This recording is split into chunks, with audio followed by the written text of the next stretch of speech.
Ayan, nandito kami ngayon sa Summerlight Art by Night dito sa Brooklyn Garden.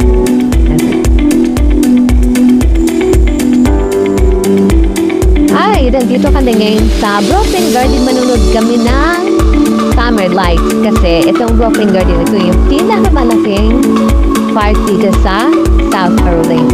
At kung makikita niyo itong side, dito sa side ko, merong band dyan. May music at saka may ice cream at saka may food truck dyan.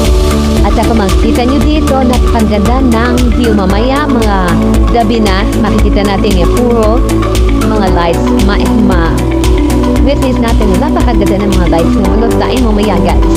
Okay, nandito tayo ngayon sa Brooklyn Garden. Itong Brooklyn Garden, ito yung pinakamalaking park dito sa South Carolina.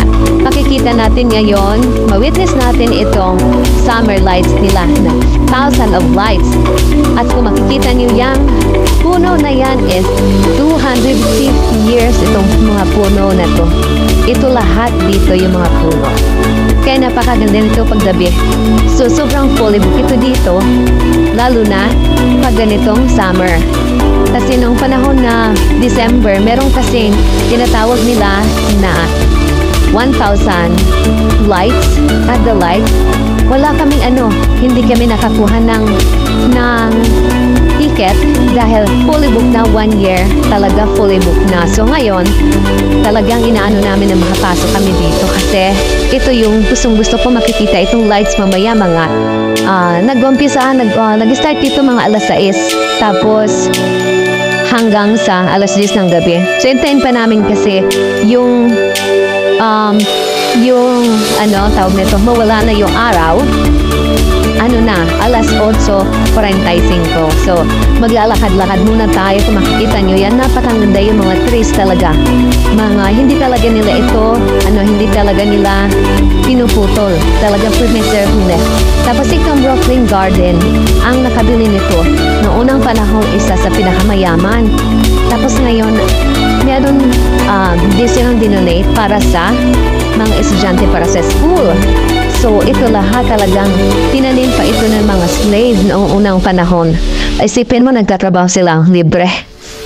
So, ito makikita niyo yung statue na to. Ito yung ginawa ng sculpture na ginawa na may-ari ng lupa na to. Kung sila yung nakabili. Ayan yung mga hilig niya noon. Ginawa niya talaga yan. Talagang pinagigihan niya. Ang dami yung ginawa. Yun talaga kasi ang hobby niya. Yung mga sculptures madami.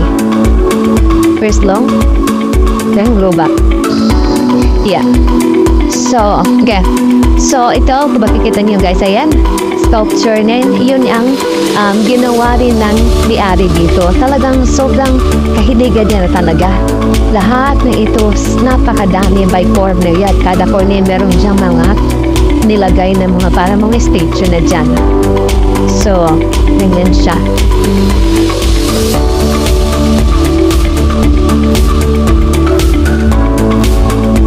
Okay. Like that, right? Yes. Guys, alam mo ba? Ito yung puno na yan. Napakalaki. So, mamaya, pag dilim na talaga, ito yung ginagamit nilang lights. LED yan. So, iba-ibang kulay. So, ngayon, pupunta ito doon sa sa tree, sa puno. So, kaya, maganda siya tingnan. Talagang, mag-iiba-iba yung kulay mamaya kasi nakapalibot talaga ito. May squirrel. So, babalik muna kami doon sa guys, sa canteen. Kasi, nauhaw kami. Sobrang humidity. Ayan. So, napakalawak nito.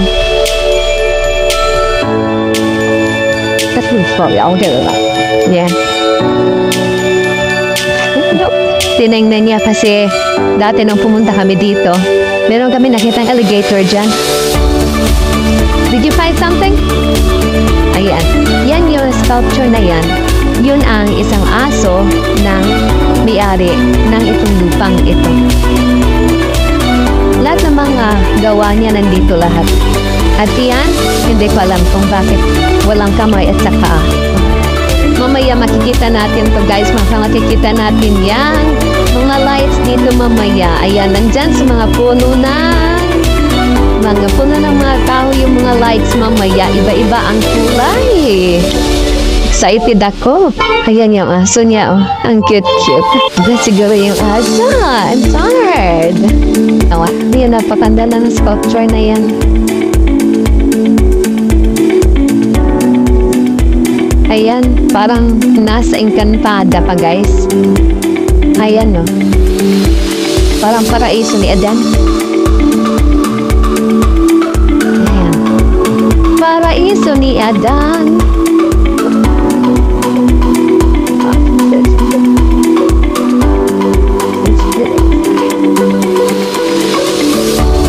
Naka-ano yan, walang damit.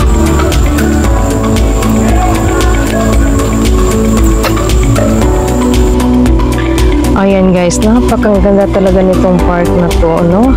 So yung mga puno ng kahoy na yan, 270 years na yung mga puno ng kahoy na yan. Ayan. So mamaya makikita natin yung lights. Hintayin natin mga alas 8 pa ito.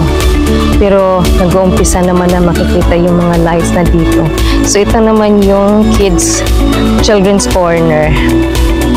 Ayan. Napakaganda. Kalahin mo pag nandito ka para kang nasa Encantada. Na parang nasa nasa paraiso. Paraiso ni Adan. Ayan, parang paraiso ito ni Adan. Ang cute naman ng ayan. Ayan, tawag ng na yan is cardinal. Ibon. Ayan guys, ang dami mga pera. Gagayahin ko siya. Ayan, gagayahin ko siya. Ang dami mga pera, oh. Ito yung sinasabing wishing well. Ayan. Ayan, nakikita mo yung Ayan yung quit niya. Or no, you're not this is so cute. Ayan. Quit.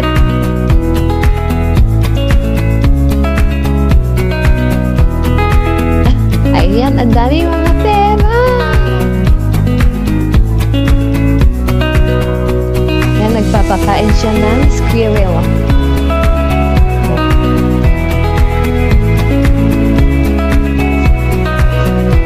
Ayan, tingnan niyo to ha.